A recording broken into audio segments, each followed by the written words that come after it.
नमस्कार दोस्तों। हमारा जो चैप्टर चल रहा था शीत का दौर, आज उसका लेक्चर थर्ड है और ये लास्ट लेक्चर होगा इस चैप्टर का। ठीक है, आज इस लेक्चर हम लोग किन किन टॉपिक्स पर बात करेंगे सबसे पहले ये समझ लेते हैं।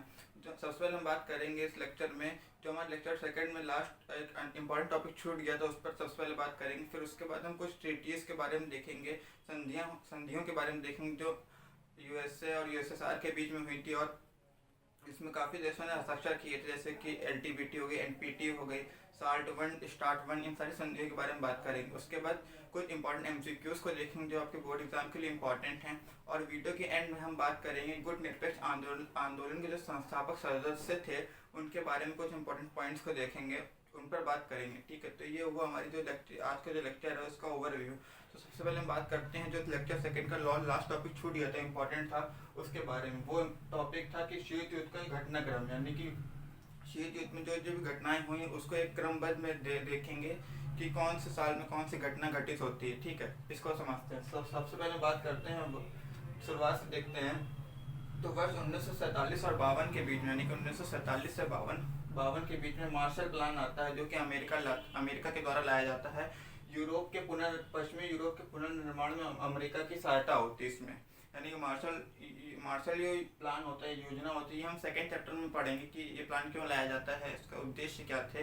बस आप इतना जान लीजिए कि जो मार्शल प्लान था वो पश्चिमी यूरोप के पुनर्निर्माण के लिए अमेरिका की तरफ से एक सहायता थी, क्योंकि जो पश्चिमी यूरोप था वो अमेरिका के पास गठबंधन में था और वो सेकेंड वर्ल्ड वॉर के दौरान उन्होंने काफ़ी उनका वो क्या था, तो उनको संकट का सामना करना पड़ा, उनकी काफ़ी आर्थिक स्थिति कमजोर हो गई थी, इसलिए मार्शल प्लान लाया गया था। ठीक है, इसके बाद 1950-53 के बीच में आपको याद रखना वो कोरिया युद्ध हुआ था, यानी कि कोरिया वॉर हुआ था। ठीक है, ये जो हम घटनाक्रम इसको आपको एक बार याद रखिएगा, क्योंकि एमसीक्यूज बनते वो इसी में से बनते हैं कि ऐसे पूछ लेंगे 1950-53 में क्या कौन सी वॉर हुई थी, तो आपको बताना होगा कोरिया वॉर हुई थी। मार्शल प्लान कब लाया गया, तो वो बताना होगा 1947-48 में लाया गया था मार्शल प्लान। ऐसे क्वेश्चन बनेंगे। ठीक है, उसके बाद बात करते हैं 1954 में क्या हुआ था। 1954 में 4 चीज़ें होती हैं। वियतनामियों द्वारा फ्रांस की हार हो जाती है, यानी कि आपको मालूम होगा जो दक्षिण पूरब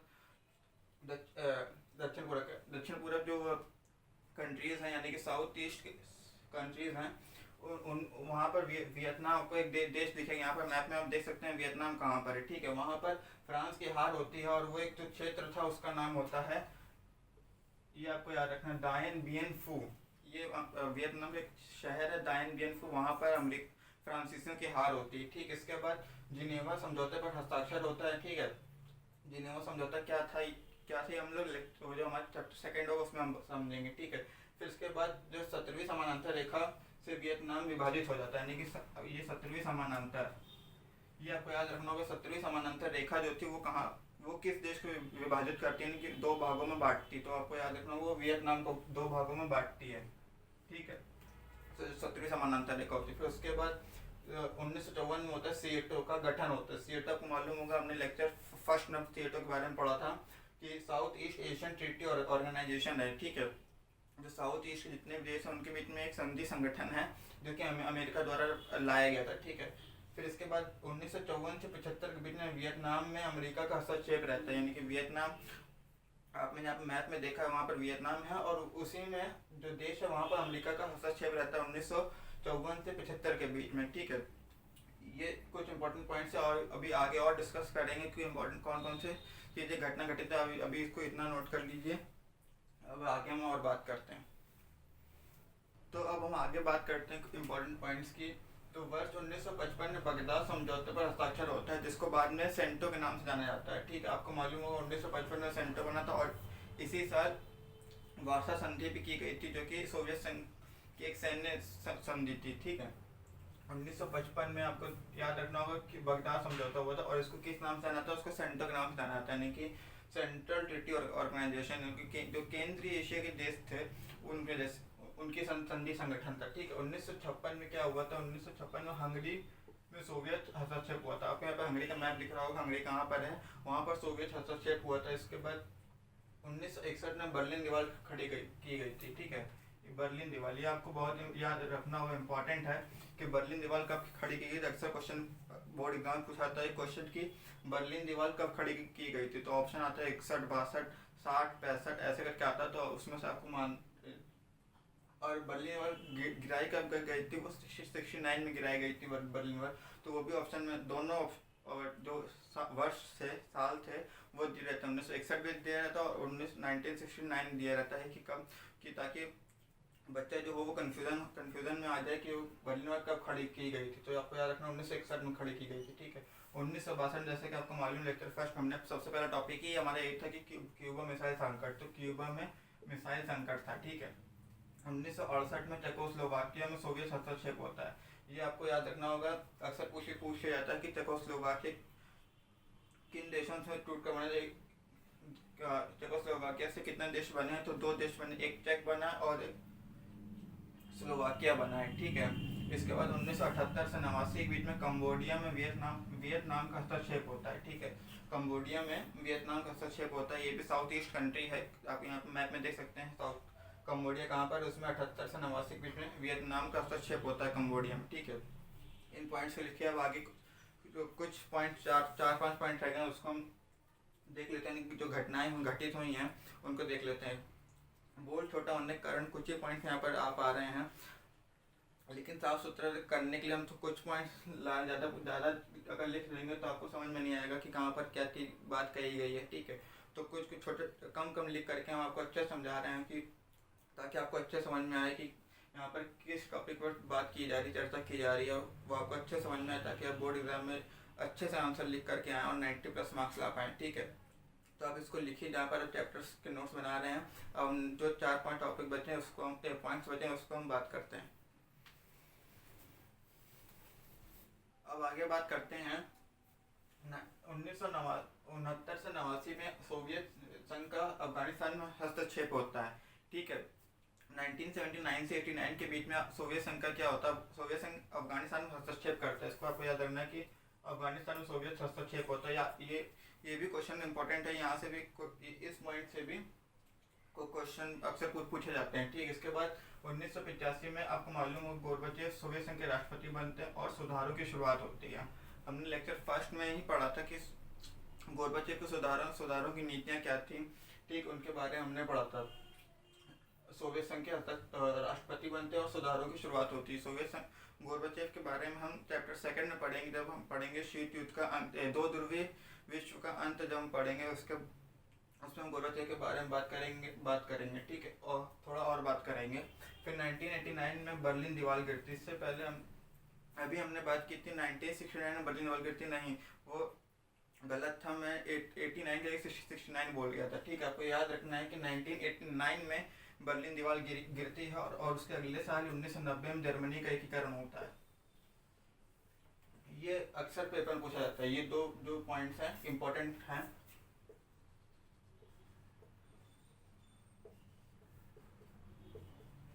बर्लिन दीवार कब गिरी और बर्लिन दीवार खड़ी कब हुई थी वो भी अक्सर पूछा जाता है, और जर्मनी का एकीकरण कब हुआ वो 1990 में होता है, जस्ट 1 साल बाद उस जर्मनी का एकीकरण होता है। फिर उसके अगले ही साल यानी कि 1991 में सोवियत संघ का विघटन होता है और शीत युद्ध की समाप्ति होती है, ठीक है। शीत युद्ध की समाप्ति होती है और सोवियत संघ का विघटन होता है। शीत युद्ध की समाप्ति क्यों होती है, अभी हमने पढ़ा कि क्या क्या कारण थे शीत युद्ध की समाप्ति होने के, ठीक है।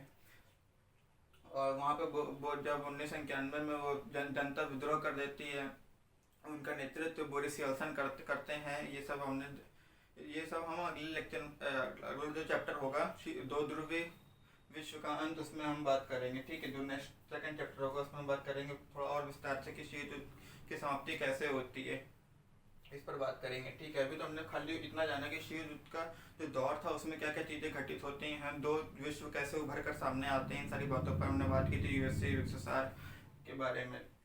तो ये तो शीत युद्ध का घटनाक्रम, यानी कि जो घटनाएं घटित हुई हैं क्रम से, जो इम्पोर्टेंट चीज़ें आई हैं घटना हुई हैं उस पर हमने मेनली बात किया है। इम्पोर्टेंट जो आपके बोर्ड एग्जाम के लिए इम्पोर्टेंट है, ठीक है, इसको आप नोट कर लीजिए। अब हम कुछ ट्रीटीज़ हैं, संधियाँ हैं, उसके बारे में बात करते हैं, उनके उद्देश्य क्या थे, वो क्यों लाई गई, इस पर हम बात करते हैं। तो सबसे पहले बात करते हैं ट्रीटीज की। तो सबसे पहले ट्रीटी हुई थी जो जिसको कहते हैं LTBT। ठीक है, इसका फुल फॉर्म आपको याद रखना होगा। इसका फुल फॉर्म है लिमिटेड टेस्ट बैंड ट्रीटी, यानी कि सीमित परमाणु परीक्षण संधि। इसमें ये कहा गया था कि जो वायुमंडल, बाहरी अंतरिक्ष तथा पानी के अंदर परमाणु हथियारों के परीक्षण पर प्रतिबंध लगाना। इसका जो उद्देश्य था कि जो बाहरी वायुमंडल है, बाहरी अंतरिक्ष तथा पानी के अंदर कोई भी परमाणु हथियारों का परीक्षण नहीं करेगा, यानी कि कोई भी देश जो है वो वायुमंडल, बाहरी अंतरिक्ष तथा पानी के अंदर परमाणु हथियारों का परीक्षण नहीं करेगा, यानी कि टेस्ट नहीं करेगा। और इसको ये कहा किसने था? तो अमेरिका, ब्रिटेन और सोवियत संघ ने आपस में मिलकर के ये बात कही थी। और इस पर जो हस्ताक्षर हुए थे, इसका जो हस्ताक्षर 5 अगस्त 1963 को। ठीक है, ये आपको याद रखना है कि जो LTBT पर जो साइन हुए थे, यानी कि हस्ताक्षर हुए थे, वो 5 अगस्त 1963 में हुए थे। और इसको जो प्रभाव यानी कि लागू कर दिया गया था, वो 10 अक्टूबर 1963 से इसको प्रभावी कर दिया गया था, है ना। प्रभावी रूप से लागू कर दिया गया था कि अब यहाँ से 10 अक्टूबर से ये जो LTBT यानी कि लिमिटेड टेस्ट बैंड ट्रीटी है, इसको लागू किया जाता है। और इसी के चलते जो वायुमंडल, बाहरी अंतरिक्ष था, पानी के अंदर कोई भी देश परमाणु हथियारों का परीक्षण नहीं कर सकेगा, यानी कि टेस्ट नहीं कर सकेगा। इसी के चलते जब भारत ने इस पर परमाणु हथियार बनाने के लिए सोचा, तो भारत ने बड़ा ही सोच समझकर ये निर्णय लिया कि ना हम वायुमंडल में इसका परीक्षण करें, ना अंतरिक्ष में, और ना ही पानी में। बल्कि भारत ने क्या किया था, वो आपने अगर पोखरण वाली फिल्म देखी होगी तो उसमें जमीन के अंदर परमाणु परीक्षण किया गया था। और ये तो इसमें कहीं लिखा ही नहीं था कि जमीन के अंदर हम परमाणु परीक्षण नहीं कर सकते, इसीलिए भारत का जो परमाणु परीक्षण था वो सफल हुआ था। ठीक है, तो ये इतना ही कहा गया था LTBT। बस आपको इतना इसमें याद रखना है, जो संधि हुई थी वो 5 अगस्त 1963 में हुई थी। और इसका फुल फॉर्म क्या है? सीमित परमाणु परीक्षण संधि, यानी इंग्लिश में क्या है तो test ban, limited test ban treaty. और इसके उद्देश्य क्या था, यानी कि जो बुलाई गई थी, इसका मुख्य कारण क्या था? तो वायुमंडल, बाहरी अंतरिक्ष तथा पानी के अंदर परमाणु हथियारों के परीक्षण पर प्रतिबंध लगाना। तो आप इसको लिख लीजिए। अब इसके बाद हम NPT बात करते हैं। NPT के फुल फॉर्म की कब हस्ताक्षर है उस पर बात करते हैं। दूसरी ट्रीटीज के बारे में बात करते हैं। दूसरी ट्रीटी का नाम है NPT, यानी कि न्यूक्लियर नॉन प्रोलिफरेशन ट्रीटी, यानी कि परमाणु अप्रसार संधि। ये NPT का फुल फॉर्म है न्यूक्लियर नॉन प्रोलिफरेशन ट्रीटी, यानी कि परमाणु अप्रसार संधि। इसमें वाशिंगटन, लंदन और मॉस्को में बैठकें होने के बाद 1 जुलाई 1968 में इन देशों ने हस्ताक्षर किया, यानी कि लंदन, जो USA और USSR के और जो बाकी देश थे जो कि इस NPT से सहमत थे, उन देशों ने 1968 में हस्ताक्षर किए। और 5 मार्च 1970 से ये जो संधि थी प्रभावी हो गई, यानी प्रभावी रूप से लागू कर दी गई कि अब यहाँ 5 मार्च 1970 से NPT को लागू किया जाता है। इसका उद्देश्य क्या था? इसका उद्देश्य था कि जो परमाणु शक्ति संपन्न देश हैं, वही केवल परमाणु हथियार रख सकते हैं। बाकी देशों के ऐसे हथियार रखने से रोकती है। यानी कि जो NPT है वो खाली जो 1 जनवरी 1967 से पहले, ये आपको टाइम ये जो साल है इसको आपको याद रखना है कि 1 जनवरी 1967 से पहले जितने भी जिन भी देशों ने जो परमाणु हथियार बना लिए थे, यानी कि जो परमाणु शक्ति संपन्न देश थे, वही केवल परमाणु हथियार रख सकते थे।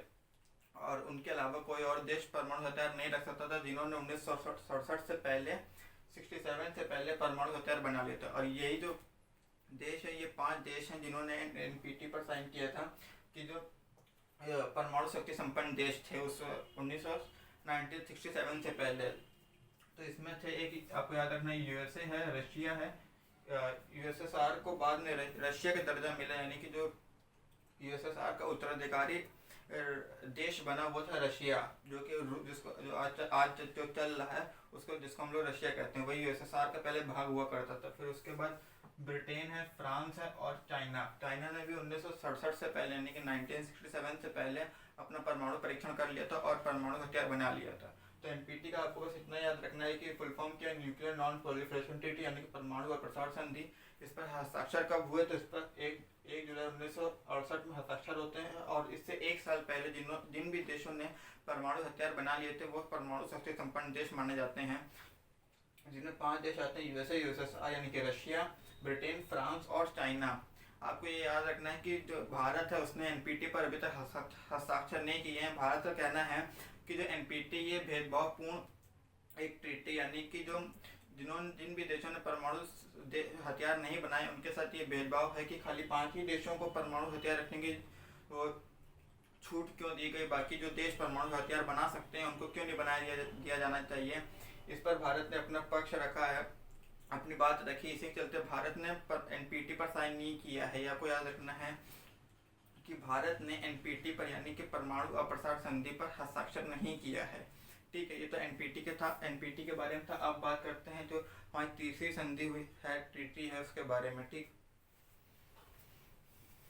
तो अब तीसरी ट्रीटी की बात करते हैं। तीसरी हमारे पास संधि है वो है SALT I। इसका फुल फॉर्म है कि strategic arms limitation talk first, यानी कि सामरिक अस्त्र परिसीमन वार्ता। ये एक वार्ता थी 2 देशों के बीच में, यानी कि यूएसए और यूएसएसआर के बीच में एक वार्ता थी, जिसको सामरिक अस्त्र परिसीमन वार्ता पहली। ये 2 वार्ताएं होती हैं, पहली वार्ता और दूसरी वार्ता। ठीक है, जो पहली वार्ता होती है यानी कि टॉक होती है वो नवंबर 1969 से आरंभ होती है, यानी कि उसकी शुरुआत होती है नवंबर 1969 में, जिसमें ये जो संधि होती है मॉस्को में होती है, यानी कि मॉस्को आपको मालूम होगा ये रशिया की कैपिटल है, राजधानी है। ठीक है, वहाँ और इसी के चलते यूएसएसआर के जो राष्ट्रपति थे, यूएसएसआर के राष्ट्रपति ब्रेजनेव थे, और यूएसए के जो राष्ट्रपति थे उनका नाम था रिचर्ड निक्सन।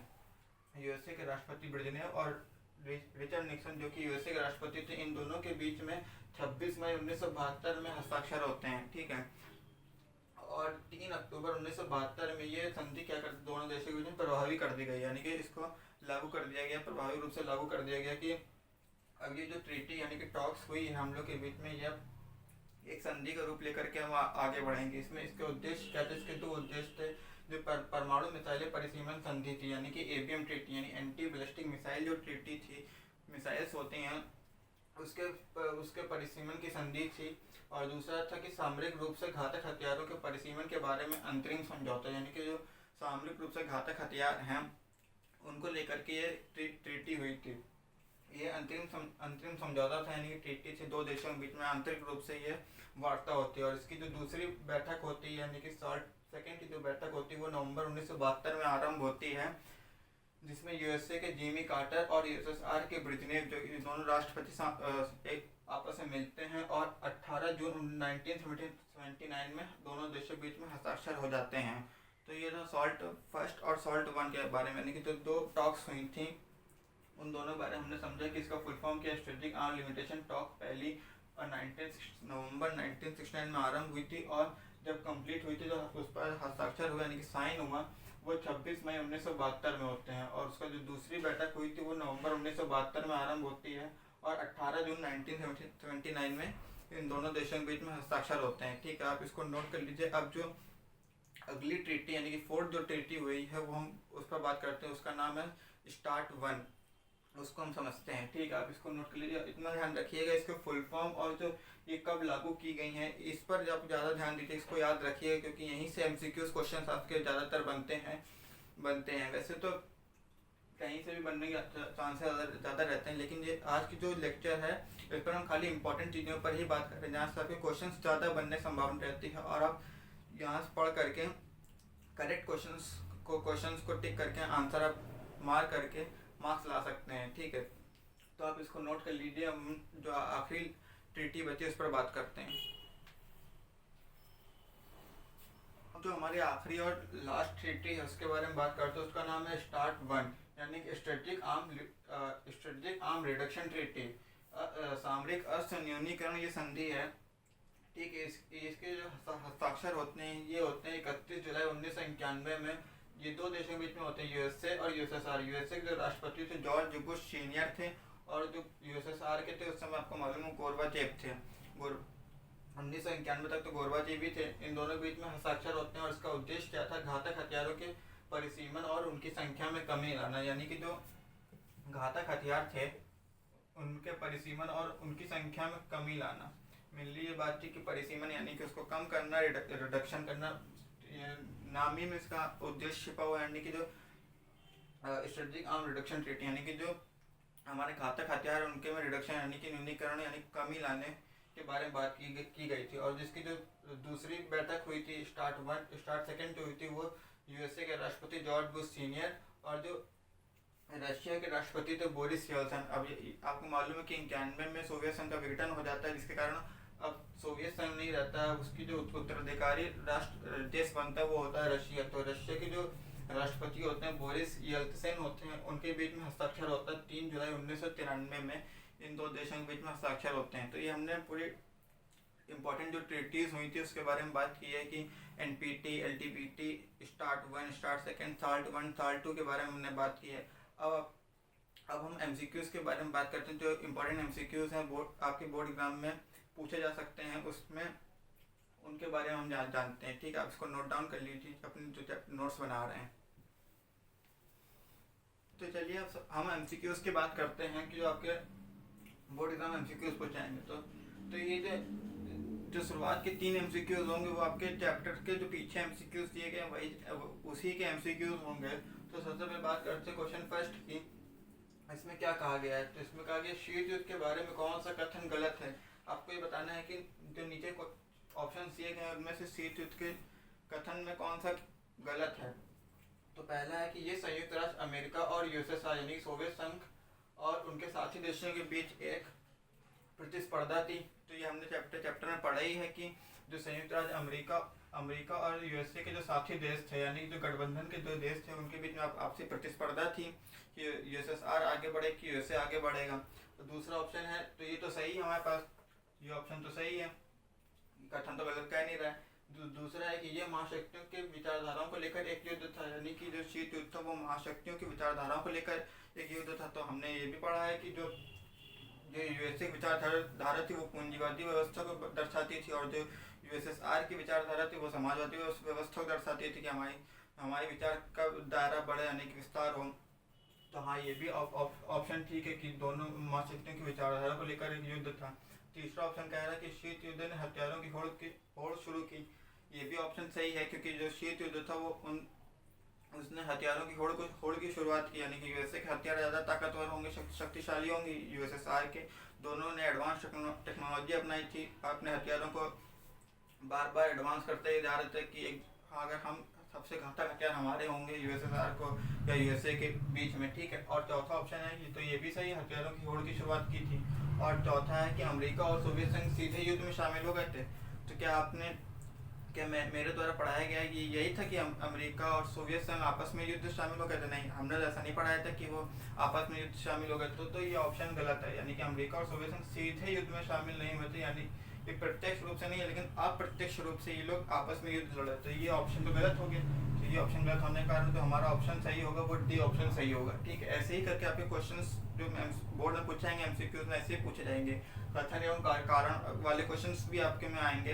ये जो कथन था कि इसमें कौन सा कथन गलत है आपको पहचानना है। तो दूसरा क्वेश्चन है वो उसको हम देखते हैं, कौन सा गुट निरपेक्ष आंदोलन पर प्रकाश नहीं डालता है। ये मतलब इस क्वेश्चन का कहा जा रहा है कि जो नीचे ऑप्शन देंगे उनमें से कौन सा गुट निरपेक्ष का सही कथन नहीं है, यानी कि सेम क्वेश्चन ही है कि कथन पहचानना कौन सा गलत कथन कह रहा है गुट निरपेक्ष आंदोलन के बारे में। ठीक है, तो पहला ऑप्शन है उपनिवेशवाद से मुक्त हुए देशों को स्वतंत्र नीति अपनाने में समर्थ बनाना, यानी गुट निरपेक्ष आंदोलन तो यही उद्देश्य था कि जो स्वतंत्र देश हैं तो नव स्वतंत्र हो रहे हैं, उपनिवेशवाद टंकु से मुक्त हो रहे हैं, यानी कि जो अफ्रीका के हो गए, लैटिन अमेरिका के जो देश हो गए, दक्षिण एशिया, दक्षिण पश्चिम एशिया, पूर्व एशिया के जो हो गए उनको अपनी स्वतंत्र नीति अपनाने में समर्थ बनाना। तो ये ऑप्शन तो सही है, गलत तो नहीं है। इसमें आप ये ध्यान दीजिएगा तो नहीं पूछा गया है। ठीक है, यहाँ पर क्या पूछा गया, गलत पूछा गया है। इस पर जोर डालिएगा कि यहाँ पर गलत क्वेश्चन पूछा गया, यहाँ पर नहीं, क्योंकि यही जो क्वेश्चन होते हैं नहीं वाले ये बड़े परेशान करते हैं। ठीक है, तो यहाँ पर नहीं है। दूसरा ऑप्शन कह रहा है किसी भी सैन्य गठबंधन शामिल न होने से इनकार करना, तो ये भी ठीक है। तो सैन्य गठबंधन उसमें शामिल ना होने से इनकार करना गुट निरपेक्ष, तो यही था कि हम दोनों गुटों में शामिल नहीं होंगे, ना ही यूएसए की गुट में जाएंगे, ना ही यूएसएसआर के गुट में जाएंगे। तीसरा ऑप्शन है वैश्विक मामलों में तटस्थता की नीति अपनाना, यानी कि वैश्विक मामलों में तटस्थता की नीति अपनाना, तो ये ऑप्शन गलत हो गया। अगर यहाँ पर लिखा होता तटस्थता की नीति नहीं ना अपनाना तो ये राइट हो जाता। अब लेकिन यहाँ पर नहीं नहीं है तो ये गलत हो गया। तो यहाँ पर देखा नहीं का ज़्यादा फर्क हो जाता है कि यहाँ पर ऑप्शन नहीं की वजह से गलत हो गया। तो जब ये ऑप्शन गलत हो गया तो ये हमारा ऑप्शन ये सही हो गया, राइट हो गया। आपको जो बोर्ड एग्जाम होगा वहाँ पर टाइम को आपको बहुत ही अच्छे तरह से मैनेज करना होगा। तो आपको ये फटाक से देखना होगा कि कौन सा ऑप्शन हमारा सही है, उसको राइट करके हम निकल जाएंगे। अगला ऑप्शन हम पढ़ेंगे, ज़्यादातर नहीं पढ़ेंगे। अगर वैसे आप सारे ऑप्शन देखिएगा, क्योंकि कभी कभी ऐसा भी हो जाता है कि हमें ये ऑप्शन लग रहा होता है लेकिन असल में आंसर दूसरा होता है। तो आपको सारे ऑप्शंस को पढ़ना होता है, लेकिन ज़्यादातर ऐसा होता है कि हम जो आंसर हमको लगता है कि सटीक आंसर हमको मिल गया तो हम उस पर टिक मार के आगे बढ़ सकते हैं। लेकिन आपको ऑप्शन सारे पढ़ने होंगे, ये हम जरूर बता रहे हैं, ऑप्शन सारे पढ़ने होंगे, क्योंकि कभी कदार हड़बड़ा जल्दबाजी में ऑप्शन हम नहीं पढ़ते हैं, तो इसको आपको पढ़ना होगा। चौथा ऑप्शन कह रहा है वैश्विक आर्थिक असमानता की समाप्ति पर ध्यान केंद्रित करना। हमने पढ़ाया ही है वीडियो में आपको पिछले लेक्चर में कि अल्प विकसित जो देश यानी कि जो न्यू इंटरनेशनल इकोनॉमिक सिस्टम हमने पढ़ाया था कि जो आर्थिक असमानता थी उसको उसकी समाप्ति पर ध्यान केंद्रित करना, उसको समाप्त करने के लिए तो वो रिपोर्ट लाई गई थी 1972 में, ठीक है। तो ये आर्थिक असमानता की समाप्ति पर ध्यान केंद्रित करना, तो ये भी ऑप्शन हमारे पास सही हो गया। तो ये 3 ऑप्शन सही हैं और जो सी ऑप्शन यानी ग ऑप्शन है वो गलत हो गया, ठीक है। तो इन 2 क्वेश्चन को आप नोट करिए, इसका आंसर को लिखिए, और जो हमने एक्सप्लेनेशन दिया है उसको भी आप लिख सकते हैं, या फिर आपको अपने मन में ध्यान रख सकते हैं कि हमने किस कैसे बात की। और इसी तरह आपको बोर्ड एग्जाम में भी अपनी अप्रोच रखनी होगी, ठीक है। हम एक लास्ट बुक का क्वेश्चन बचता है उसको हम देखते हैं, फिर हम जो इम्पोर्टेंट एमसीक्यूज है उस पर भी बात करेंगे। ये बात करते हैं क्वेश्चन नंबर 3 की, जो आपके चैप्टर का आगे पूछा गया है। इसमें पूछा गया महाशक्तियों द्वारा बनाए सैन्य संगठनों की विशेषताएं बताने वाले कुछ कथन दिए गए, यानी कि 4 कथन दिए गए हैं जो कि महाशक्तियों की विशेषताएं बताते हैं। इनमें से हमें सही और गलत की पहचान करनी है, यानी कौन सा कथन सही है कौन सा कथन गलत है, इसकी आपको पहचान करनी है, ठीक है। तो पहला ऑप्शन है गठबंधन सदस्य देशों को अपने भू क्षेत्र में महाशक्तियों के सैन्य अड्डे को स्थान देना जरूरी था, यानी गठबंधन के जो सदस्य देश थे उनको अपने भू क्षेत्र महाशक्तियों के सैन्य अड्डे था उसको स्थान देना था। तो ये तो हमने सब पढ़ा था अपने लेक्चर फर्स्ट में ही कि जो महाशक्तियाँ थीं वो छोटे देशों को किस प्रकार से लाभ पहुँचाती थी, और जो छोटे देश थे वो महाशक्तियों किस तरह से लाभ पहुँचाते थे। हमने समझा था कि जब महाशक्ति किसी छोटे देश को अपने अंदर लेते थे, वहाँ के जो संसाधन थे और जो भू क्षेत्र था इन सारी को अपने उनका उपयोग करते थे। तो ये ऑप्शन तो सही हो गया, यानी कि यहाँ की सही और गलत पहचान करनी। तो ये जो कथन है तो सही कथन है, ठीक है। अब दूसरा कथन है कि सदस्य देशों को विचारधारा और रणनीति दोनों स्तरों पर महाशक्तियों का समर्थन करना था। हाँ, ये भी सही है कि विचारधारा और रणनीति दोनों स्तरों पर महाशक्तियों का समर्थन करना था, क्योंकि अब जब यूएसए और यूएसएसआर के गुट में कोई देश शामिल होगा तो उनकी विचारधारा और रणनीति को तो लेकर के सहमति के रूप में तो शामिल होगा। ऐसा तो नहीं कि यूएसए के जो गठबंधन में देश हैं वो यूएसएसआर की विचारधारा को अपने साथ लगता हो, ऐसा तो नहीं है। इसीलिए जो क्यूबा था वो सोवियत संघ के गठबंधन में था, क्योंकि उसके पास सोवियत जो संघ की जो विचारधारा थी वो थी। इसलिए तो सोवियत संघ को खतरा था कि कहीं अमेरिका उस पर ना आक्रमण करके अपने विचारधारा की जो वहाँ के जो राष्ट्रपति हैं उनको बना दे, ठीक है। ये भी कथन सही है कि विचारधारा रणनीति दोनों स्तर पर महाशक्तियों का समर्थन करना था। और तीसरा ऑप्शन कह रहा है जब कोई राष्ट्र किसी एक सदस्य देश पर आक्रमण करता था तो इसे सभी देशों पर आक्रमण समझा जाता था, यानी कि जो सदस्य देशों पर किसी भी देश ने आक्रमण किया है तो वो सभी सदस्य देशों पर आक्रमण समझा जाता है। इसका हमने एग्जाम्पल ही पढ़ा था कि नाटो में जब हमने पढ़ा था कि 1947 में जब नाटो गठन होता है, 47-48 में नाटो गठन होता है, तब यही उनके पास नीति किसी भी देश ने सदस्य देश पर आक्रमण करा है तो उसे सभी सदस्य देशों पर आक्रमण माना जाएगा, ठीक है। ये भी हमने पढ़ा था, तो ये भी ऑप्शन सही है कि सदस्य देशों पर माना जाएगा। अब यहाँ पे पूछा महाशक्ति सभी सदस्य देशों को अपने परमाणु हथियार विकसित करने में मदद करती थी, तो ये ऑप्शन गलत हो जाता है ना। तो ये ऑप्शन गलत है।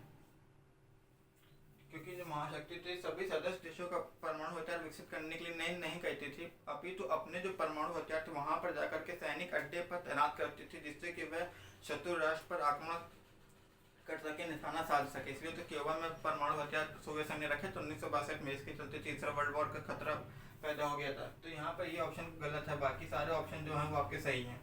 ठीक है, तो यहाँ पर आपके जो बुक के एमसीक्यूज हैं वो कंप्लीट होते हैं, और इसी के जो बुक का जो चौथा क्वेश्चन है वो आपके होमवर्क क्वेश्चन होगा। ठीक है, उसको हम लोग बाद में बात करेंगे कि होमवर्क क्वेश्चन क्या है।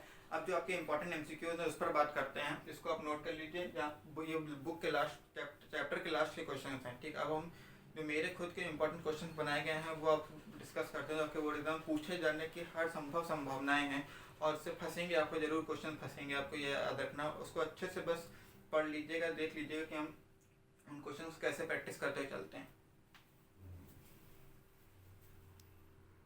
तो हम आगे बात क्वेश्चंस की बात करते हैं। चौथा क्वेश्चन है कि फुल फॉर्म ऑफ CO2, यानी कि CO2 का फुल फॉर्म बताना है। तो इसमें से कौन सा? पहला ऑप्शन है South Eastern Asian treaty organisation, दूसरा है Southern East Asian treaty organisation, तीसरा ऑप्शन है South East Asian treaty organisation, और चौथा है नॉन ऑफ दिस। तो इसका करेक्ट ऑप्शन है South East Asian treaty organisation. तो आपको इनके शब्दों पर ध्यान रखना होगा कि इसका फुल फॉर्म क्या है, आपको ये याद होना चाहिए। ठीक है, और पांचवा क्वेश्चन हमारे पास है कि शीत युद्ध की समयावधि कब से कब तक, यानी कि शीत युद्ध कब से कब तक चला, इसके बारे में बताना। 1945 से 90 बीच में, 1940 से 91 के बीच में, 1945 से 91 के बीच में, या फिर 1945 से 92 के बीच में। तो इसका करेक्ट ऑप्शन है 1945 से 91 के बीच में, जो शीत युद्ध की समय अवधि थी, यानी कि पूरा शीत युद्ध चला 1945 से 91 के बीच में ही चलता है। ठीक है, हमारा छठा क्वेश्चन है कि चेकोस्लोवाकिया किस खेमे में शामिल था, यानी कि जो चेकोस्लोवाकिया था वो किस खेमे में शामिल था।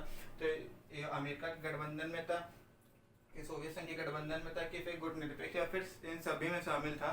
तो ऐसा तो हो नहीं सकता कि एक देश के सभी देशों में गुटों में शामिल हो। तो इसका आंसर है कि वो सोवियत संघ के गठबंधन में शामिल था। ठीक है, तो ये तीन क्वेश्चन से अब आगे क्वेश्चन एमसीक्यूज की बात करते हैं, आप इसको नोट कर लीजिए। सातवें क्वेश्चन की बात करते हैं। सातवां क्वेश्चन है वार्सा संधि का मुख्य उद्देश्य क्या था। तो पहला ऑप्शन सोवियत खेमे की आपसी मित्रता की संधि, अमेरिका का मुकाबला करना, इस तीसरा ऑप्शन नाटो का मुकाबला या विरोध करने के लिए, और चौथा ऑप्शन नव स्वतंत्र देशों के आपसी सहयोग के लिए। तो इसका करेक्ट आंसर है कि नाटो का मुकाबला करने या विरोध करने के लिए वार्सा संधि की गई थी, और ये यूएसए के द्वारा की गई थी, यूएसएसआर के द्वारा की गई थी वार्सा संधि। और आठवां क्वेश्चन नव अंतर्राष्ट्रीय आर्थिक व्यवस्था की धारणा कब प्रस्तुत की गई थी, यानी कि न्यू इंटरनेशनल इकोनॉमिक सिस्टम की अवधारणा कब प्रस्तुत की गई थी। तो 1972 में की गई थी, आपको मालूम होना चाहिए। पहला गुटनिरपेक्ष सम्मेलन कहाँ हुआ था, तो ये जकार्ता, दिल्ली, बेलग्रेड या रोम में हुआ था। तो आपको मालूम होना चाहिए ये बेलग्रेड में जो गुटनिरपेक्ष पहला सम्मेलन हुआ था 1961 में बेलग्रेड में हुआ था। 10वां क्वेश्चन है कि सोवियत संघ ने अफगानिस्तान में कब हस्तक्षेप किया। तो ये हस्तक्षेप 1979 में कर रहा था, ना ही 1970, 90 और 78 में। ऑप्शन नहीं होगा, 1979 ये करेक्ट ऑप्शन होगा। तो ये क्वेश्चन थे। आप एक होमवर्क क्वेश्चन की बात कर लेते हैं, और एक कथन एवं कारण वाला क्वेश्चन है उसके बारे में बात कर लेते हैं। ठीक है, बात करते हैं अपने होमवर्क क्वेश्चन की। उससे पहले एक 11वां क्वेश्चन है कि कथन दोनों में से कौन सा कथन सही है एवं गलत है, इसको पहचान करते हैं। ठीक है, कथन पहला है कि शीत युद्ध अमेरिका और यूएसएसआर के बीच विचारधारा का युद्ध था, तो ये कथन है। और दूसरा कथन है गुट निरपेक्ष आंदोलन ने नव स्वतंत्र देशों को एक तीसरा विकल्प दिया, यानी कि गुट एक और गुट दोनों में शामिल न होने से तीसरा विकल्प दिया। तो ये दोनों कथन आपस में अकेले सही है। तो कथन एक सही है, कथन दो गलत है। तो ये ऑप्शन नहीं, कथन दोनों गलत है, नहीं कथन हमारे पास दोनों सही है। कथन एक गलत है एवं कथन दो सही है, नहीं तो कथन हमारे पास दोनों कथन सही है। तो इसलिए ऑप्शन डी हमारे पास सही हो जाएगा कि दोनों कथन सही हैं।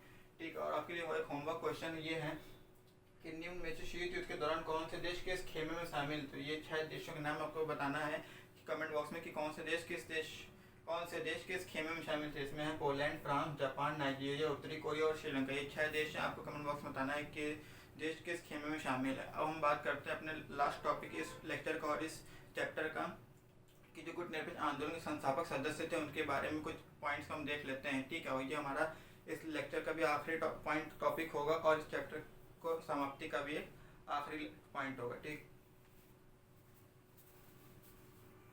तो चलिए बात करते हैं अपने अंतिम टॉपिक की, कि नाम है गुट निरपेक्ष आंदोलन के संस्थापक सदस्यों के बारे में हम लोग जानते हैं। ठीक है, तो पहले जानते हैं जोसेफ ब्रूस टिटो। ये यूगोस्लाविया के राष्ट्रपति थे तक। इनका कार्यकाल था 1892 से 1980 तक का। ये इनकी इनके इनकी जीवन था।